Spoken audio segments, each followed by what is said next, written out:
예, 우리가 하나님을 믿고 있습니다. 오래 믿은 분도 있고 또 짧은 분들도 있습니다. 어찌됐든 우리가 믿음 생활을 하고 있지만 우리가 안 되는 게 참 많아요.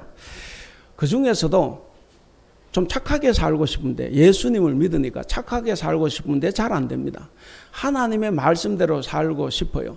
정말 내 욕심 좀 죽이고 남을 용서하고 간혹 내 이 참 불같은 성질도 좀 죽여가며 살고 싶은데 그게 잘 안 됩니다. 신앙의 연륜이 깊으면 더 잘 될까 싶지만 또 그것도 아니에요. 오히려 신앙의 연륜이 깊으면 깊을수록 선한 의지와 악한 의지가 내 속에서 충돌을 일으키고 있다는 것을 더 뼈저리게 느끼기 때문입니다. 이런 점에서 오늘 사도 바울이 15절에서 이 자신의 심정을 토로한 것은 참 솔직합니다. 내가 행하는 것을 내가 알지 못하노니 곧 내가 원하는 것을 행하지 아니하고 도리어 미워하는 것을 행한다 그랬습니다. 이 말씀은 오늘 본문에서 두 번 더 반복이 됩니다. 18절 끝에서도 원함은 내게 있지만 선을 행하는 것은 없다 이렇게 말합니다. 그리고 19절에서도 또 한 번 반복합니다. 내가 원하는 바는 행하지 아니하고 원하지 않는 바 악을 도리어 행한다라고 말을 하고 있습니다. 여러분, 이런 사람이 바울이라고 하면 우리는 바울이 정말 훌륭한 사람, 정말 말씀대로 살았던 사람이라고 생각을 합니다. 그런데 이런 사람이 바울이라고 하면 정말 우리가 바울한테 속은 건 아닐까? 바울은 혹시 죄인은 아닐까? 어떻습니까? 당연히 바울은 죄인은 아닙니다. 바울은 어릴 때부터 철저하게 그 유대 종교 안에서 율법 교육을 받아왔습니다. 그는 자기 입으로 바리새인 중에 바리새인으로서 아주 율법에 정통한 사람이었습니다. 누구에게나 존경받을 만한 그런 사람이었습니다. 그랬던 그가 여기서 자기 자신을 한탄을 합니다. 원하는 선은 행하지 않고 원하지 않는 악행만 하고 있다고 그가 말합니다. 여러분, 도대체 왜 이런 말을 했을까요? 물론 이것을 우리가 알아보려면 로마서 전체 주제가 이제 율법과 의의 문제에 대해서 다루고 있는 걸 다 알아봐야 되지만, 그러나 우리가 그 시간은 없고 오늘 본문 안에서 우리가 좀 해결을 해봐야 되겠습니다. 율법이 뭡니까? 율법은 유대인들의 삶을 끌어가는 규범입니다. 하나의 법칙입니다. 그래서 유대인들은 율법을 실천하는 것이 곧 하나님의 뜻을 행하는 것이라고 생각을 했습니다. 그리고 그런 삶 속에 자신들의 구원이 있다고 그들은 여겼습니다. 유대 종교의 엘리트들이 있죠. 서기관과 바리새인들인데, 서기관은 율법학자들이에요. 요즘 말로 하면 신학 박사들입니다. 그리고 바리새인은 이 율법을 삶 속에서 정말 율법대로 한번 실천해보고자 했던 사람들이에요. 그래서 당시 사회에서는 이들은 대중적인 지지와 인기를 얻고 있었던 그런 훌륭한 사람들입니다. 유대 사회는 말 그대로 율법 공동체라고 할 수가 있습니다. 여러분, 이렇게 본다고 하면 우리나라도 율법 공동체라고 할 수 있습니다. 온갖 법이 이 국가를 지탱하고 있습니다. 교회도 그렇죠. 교회도 헌법이 있고 우리 교회도 내규가 있습니다. 학교에는 교칙이 있습니다. 회사는 가면 사칙이 있어요. 여기서 바로 이 법이라는 것은 율법이라고 볼 수가 있습니다. 그래서 대학교의 법학과 교수들이나 변호사, 검사, 판사들, 이런 사람들은 서기관들이고 바리새인들이라고 할 수가 있습니다. 그들이 주장하는 게 있죠. 법이 바로 서야 나라가 바로 선다. 이 사람들이 주장하는 겁니다. 그것처럼 이 문명국가는 다 법으로 지탱이 되고 있습니다. 우리 대한민국도 법치국가입니다. 법치국가이기 때문에 법 앞에서 모든 사람은 다 평등합니다. 그런데 다 평등하지 않죠. 평등하지 못해요. 법이야 평등하게 되어 있지만 그러나 법 집행이 굉장히 불평등할 때가 많습니다. 똑같은 잘못을 했는데도 변호사가 누구냐에 따라 달라져요. 정관예우가 있냐 없냐가 굉장히 다릅니다. 누가 더 권력이 있고 힘이 세냐, 누가 더 돈이 많냐에 따라서 달라져요. 그래서 과거에 유전, 무죄, 무전, 유죄라고 이야기를 했습니다. 여러분, 법은 정의를 세우기도 하지만 또 사회를 허물어뜨리기도 합니다. 율법도 마찬가지였어요. 율법은 원래 사람을 살리는 거였습니다.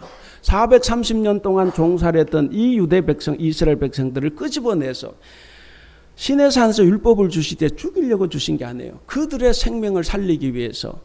그래서 주신 거예요. 그러니까 이 율법은 사람을 살려야 하는 것인데 오히려 이 율법이 사람을 죽이고 있습니다.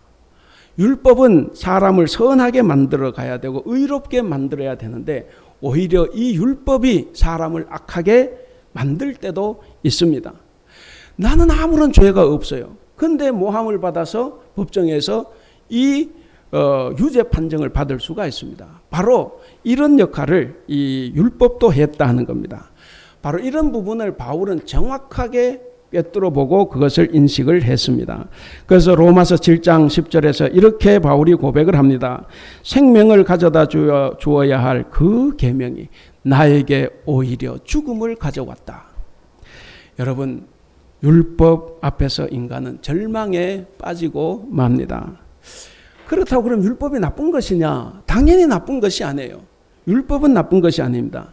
율법은 옳고 그름을 판단할 수 있는 기준을 제공하는 정말 중요한 법입니다. 그래서 바울은 오늘 본문 앞 12절에서 이렇게 말을 합니다. 공동 번역으로 읽으면 이렇습니다. 율법은 어디까지나 거룩하고 계명도 거룩하고 정당하고 좋은 것이다. 이 율법은 좋은 것입니다. 여러분, 율법이 왜 거룩하고 좋은 것인지 우리가 안식일법을 한번 생각해 보면 이해가 갑니다. 안식일에는 모든 일을 다 금지합니다. 그러니까 노동을 중단하는 거죠. 안식일의 핵심이 뭡니까? 쉼입니다. 여러분들 이 십계명을 받았을 때가 최소 지금부터 3,500년 전 이야기예요. 3,500에서 4,000년 전인데 이 시대 노예들은 그냥 죽을 때까지 일하는 거예요. 그때 안 가도 500년 전만 해도 그렇고 뭐 수백 년 전만 해도 그렇습니다. 모두가 다 일하다가 죽을 수 있어요. 그런데 이 안식일에는 노예도 쉬어야 되고 짐승도 쉬어야 됩니다. 그러면 땅도 쉬는 거예요. 그러니까 만약에 이 안식일 법이 없었다고 하면 노예들은 끊임없이 일하다가 죽었을 겁니다. 안식일 법이 있었기 때문에 사람도 살고 짐승도 살고 그리고 땅도 살 수 있었던 겁니다. 모든 것을 살리는 법이 바로 이 율법이었습니다. 근데 가만히 생각해 보십시오. 사람을 살리는 이 율법 아래 있는 인간이 어떻게 이렇게 비참하게 됐을까? 오늘 말씀대로 오라 나는 곤고한 사람이로다. 여러분, 바울이 율법에 정통했던 이 바울이 바로 이렇게 탄식하고 있습니다. 이 한탄과 탄식은 곧 우리의 탄식이기도 합니다. 저와 여러분도 다 구원 받았지 않습니까? 여러분 다 구원 받았죠. 그래서 이 자리에 있습니다. 구원에 대한 확신도 있습니다. 여러분들 항상 의롭게 살고 있습니까?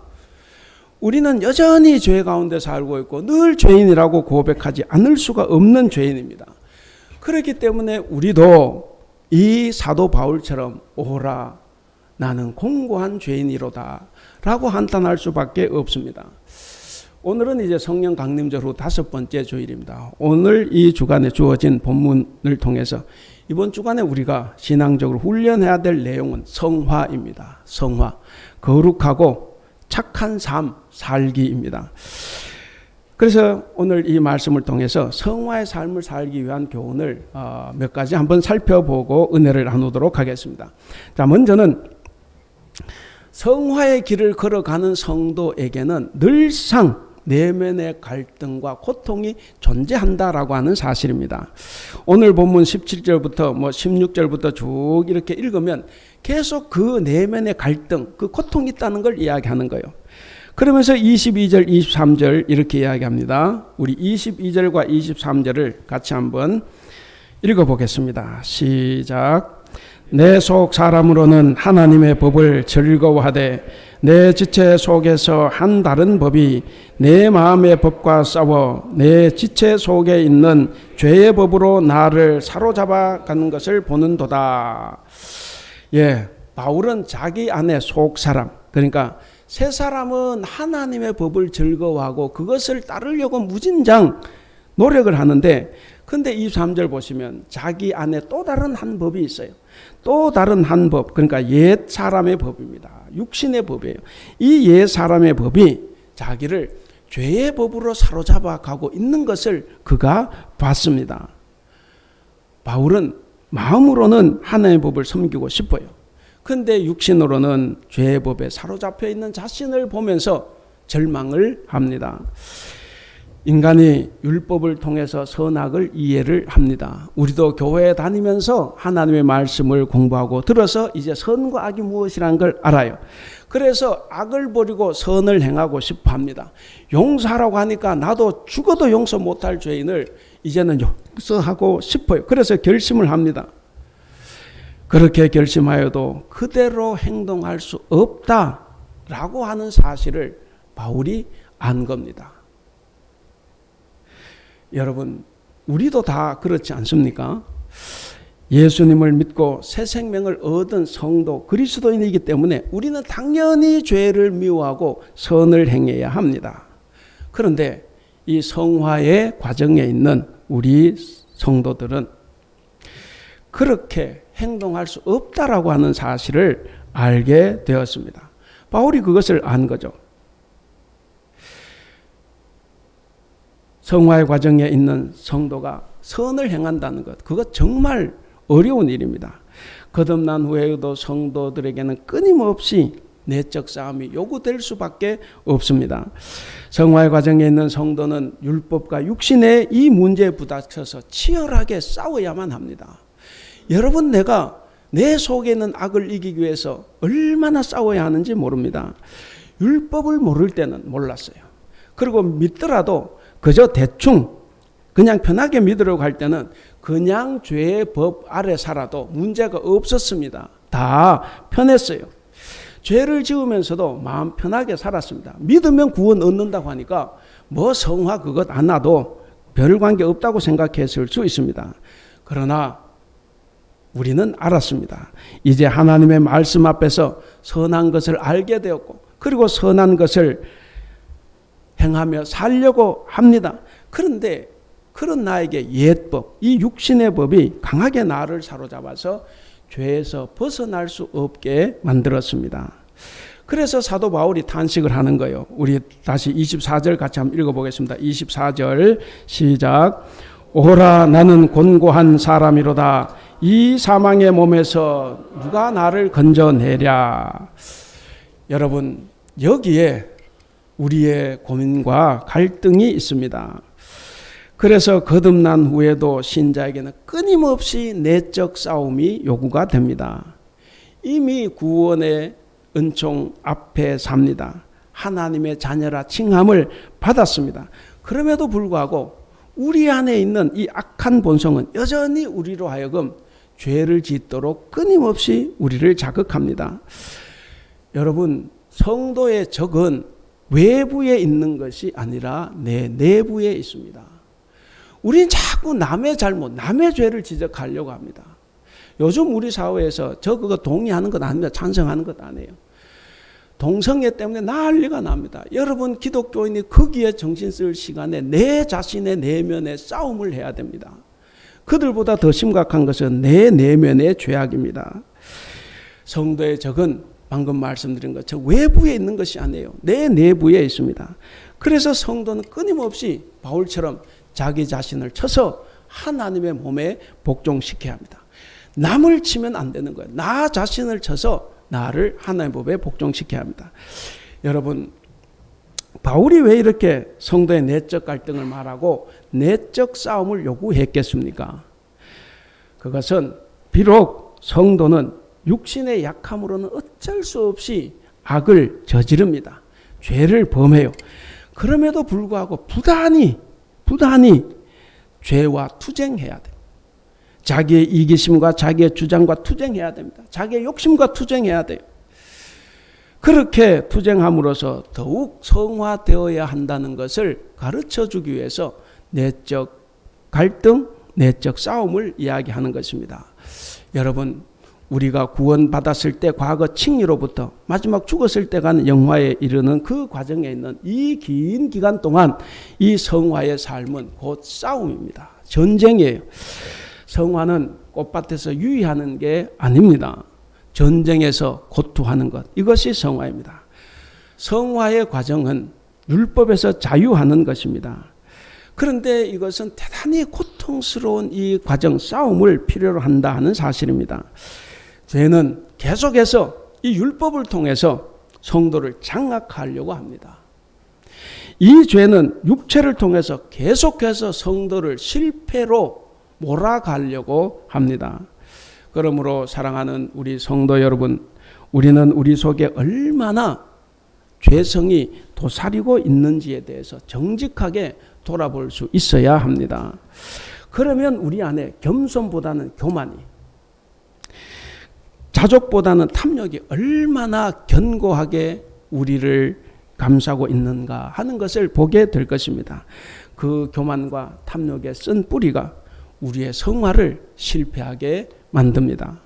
그래서 두 번째 교훈입니다. 두 번째 교훈은 그러나 이 성화의 실패는 성도에게 하나님의 은혜를 다시 한번 되새기게 하는 계기가 된다라고 하는 사실입니다.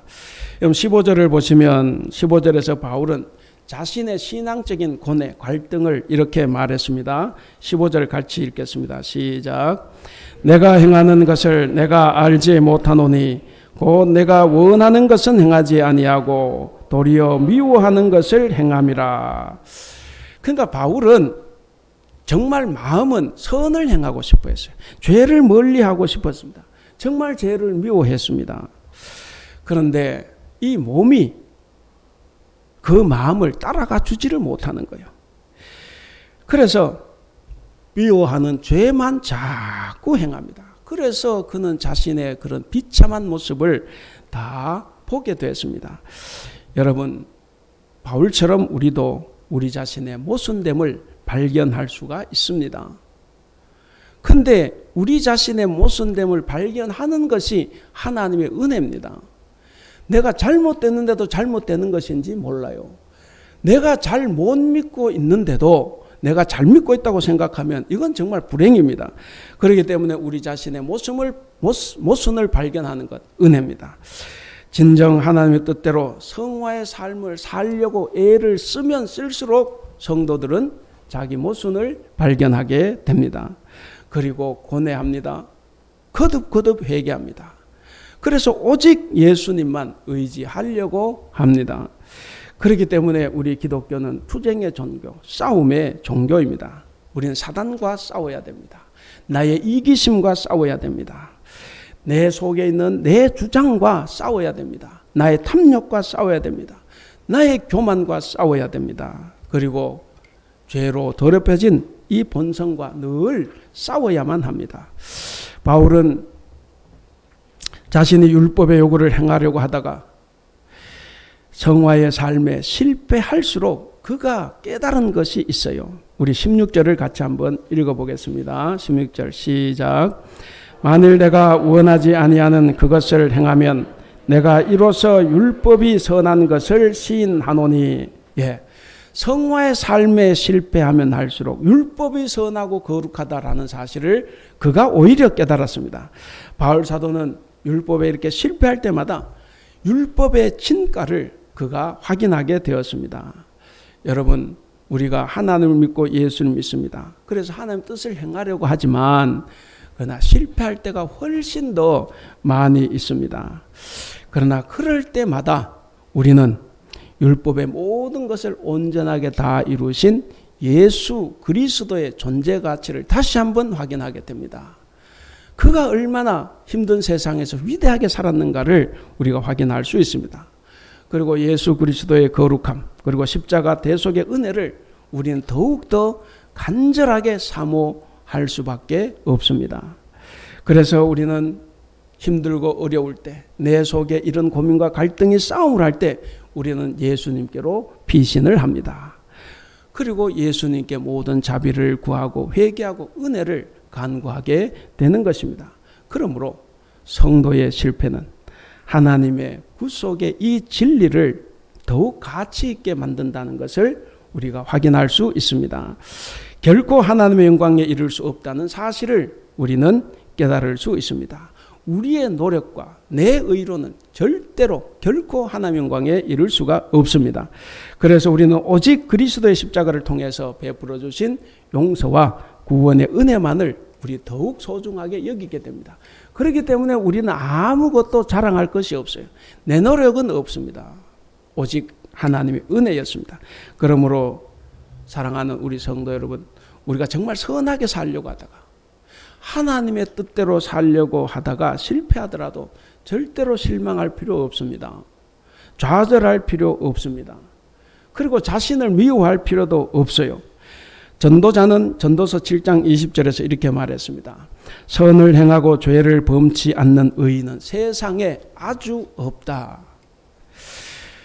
여러분, 우리는 하나님의 뜻을 행하는 데 성공하는 것보다 어쩌면 실패할 때가 훨씬 더 많이 있을지 몰라요. 그러나 그런 실패자이기 때문에 자기 자신을 믿지 않는 거예요. 내 자신을 믿지 않는 겁니다. 오직 예수 그리스도, 그 은혜만을 믿는 것입니다. 신앙이란 뭡니까? 신앙은 나를 바라보는 것이 아니에요. 신앙이란 오직 예수님, 오직 하나님만 바라보면서 사는 것입니다. 그러므로 사랑하는 성도 여러분, 우리는 실패할수록 더욱 그리스도의 속죄와 중보의 은혜가 얼마나 소중한가, 우리에게 얼마나 생명과 같은 것인가 하는 것을 우리가 확인해 봐야 됩니다. 그리고 우리의 실패를 얼마든지 용서해 주고 우리의 연약함을 동정해 주시는 우리 예수 그리스도께로 나아가야 합니다. 그래서 세 번째 교훈은, 이제 마지막 세 번째는 성화의 삶을 살기 위해서 성도는 자아 성찰의 눈을 가져야 합니다. 우리가 22절, 23절을 읽었는데 거기 22절, 23절은 뭐냐면 바울이 분열되고 그리고 다투는 자기의 속사람, 자기의 속사람을 고발한 내용입니다. 바울은 22절에서 이렇게 이야기하죠. 먼저 이렇게 내 속사람으로는 하나님의 법을 즐거워한다 라고 말합니다. 그러니까 속사람은 어떤 사람입니까? 하나님의 법을 즐거워하는 사람이에요. 하나님의 법을 즐거워하는 이 속사람이 바로 예수님을 믿고 거듭난 성도가 얻은 새 성품입니다. 자, 이어서 23절 전반에서 이렇게 이야기하죠. 내 지체 속에서 한 다른 법이 내 마음의 법과 싸운다라고 말을 합니다. 그러니까 한 다른 법, 곧 아담으로부터 물려받은 옛 사람의 법, 그러면 육신의 법이라고 볼 수 있습니다. 이 옛 사람의 본성인데, 근데 23절 중간 부분을 보시면 내 지체 속에 있는 죄의 법으로 나를 사로잡는 것을 본다 그랬습니다. 그러니까 바울 안에는 두 성품, 옛 법과 새 법, 옛 본성과 지금의 새 사람이 가지고 있는 이 법, 이 두 가지 법, 두 성품이 싸우다가 결국 나를 죄의 법으로 인도해 가는 것을 그가 봤습니다. 여러분, 우리는 이 고백에서 사람은 세 가지 눈을 가지고 있다 하는 것을 한번 생각해 볼 수가 있습니다. 한 가지 눈은 우리 모두가 가지고 있는 이 육적인 눈입니다. 우리는 이 육신의 눈으로 세상의 사물을 보고 판단을 하고 파악을 합니다. 그 다음 눈은 영의 눈입니다. 하나님을 사랑하고 하나님을 볼 줄 아는 눈은 바로 이 영적인 눈입니다. 이 눈이 믿음의 눈이고 이 눈으로 우리는 예수 그리스도와 교제를 합니다. 끝으로 바울은 이 자기의 영적 상태를 관찰할 수 있는 세 번째 눈을 가졌다고 이야기를 합니다. 그러니까 이 세 번째 눈이 대단히 중요합니다. 내 영적인 상태, 내 신앙의 상태가 올바른가 그런가, 정상인가 비정상인가를 관찰할 수 있는 바로 자아 성찰의 눈입니다. 바울은 분명히 자신 안에 있는 옛 사람의 찌꺼기인 한 다른 법이 새 사람의 성품인 이 마음의 법을 사로잡아서 죄의 법으로 가는 것을 그가 봤다고 말을 했습니다. 여러분 23절 우리가 다시 한번 더 읽어볼까요? 23절 시작. 내 지체 속에서 한 다른 법이 내 마음의 법과 싸워 내 지체 속에 있는 죄의 법으로 나를 사로잡는 것을 보는도다. 우리도 바로 이런 것을 볼 줄 아는 자아 성찰의 눈을 가질 필요가 있습니다. 물론 이런 자아 성찰의 눈도 근본적으로는 영의 눈, 영적인 눈과 다르다고 할 수 없습니다. 그러나 이 자아 성찰의 눈은 보다 성숙한 신앙인이 가질 수 있는 겁니다. 여러분, 그리스도를 보는 믿음의 눈, 그리스도를 보는 이 영적인 눈을 지닌 성도들은 참 많이 있습니다. 그러나 자신의 상태를 감찰하고 감시하고 하는 이 자아 성찰의 눈을 가진 성도는 적습니다. 우리가 바리새인을 잘 알아요. 바리새인들은 보면 영적인 눈, 믿음의 눈은 가졌습니다. 그런데 자아 성찰의 눈을 갖지를 못했어요. 그런데 바리새인은 죄인이었지만 세리는 자아 성찰의 눈은 가졌다고 볼 수가 있습니다. 여러분, 우리가 이 자아 성찰의 눈을 가지고 있어야만 우리가 하나님 앞에서 바르게 살아갈 수가 있습니다. 내가 지금 하나님 원하시는 길로 가고 있는지 없는지, 내가 내 의지로 현재 선을 행하고 있는지 아니면 세상의 불의를 향해 가고 있는지 우리가 볼 수 있어야 하지 않겠습니까? 우리는 그것을 보는 눈이 필요합니다. 여러분, 그렇다면 자아 성찰의 눈은 어떻게 우리가 얻을 수가 있습니까? 먼저는 우리가 주님과 늘 깊은 교제를 나누어야 합니다. 주님과 깊은 교제를 나눌 때 성령께서 그런 눈을 선물로 주실 것입니다. 그리고 두 번째는 우리가 우리 자신을 늘 성경의 말씀에다가 한번 비춰봐야 됩니다. 여러분, 우리 성도가 말씀을 가까이 할 때 자신의 영적인 상태를 관찰할 수 있는 자아 성찰의 눈을 가질 수가 있습니다. 결국 이 자아 성찰의 눈이 아닌 육체의 눈을 가진 성도들은 자기 눈에 있는 들보는 보지 못합니다. 육체의 눈을 가지고 있는 사람은 남의 눈에 있는 티끌만 보고 그들을 비난하고 정죄하고 판단하고 그리고 분리하고 차별을 합니다. 바리새인과 세리의 기도 비유를 우리가 잘 압니다. 거기에 보시면 자아 성찰의 눈이 없었던 이 바리새인은 정말 그는 풍부한 하나님의 지식을 가지고 있어요. 그리고 남이 하지 못한 의로운 행동이 있었습니다.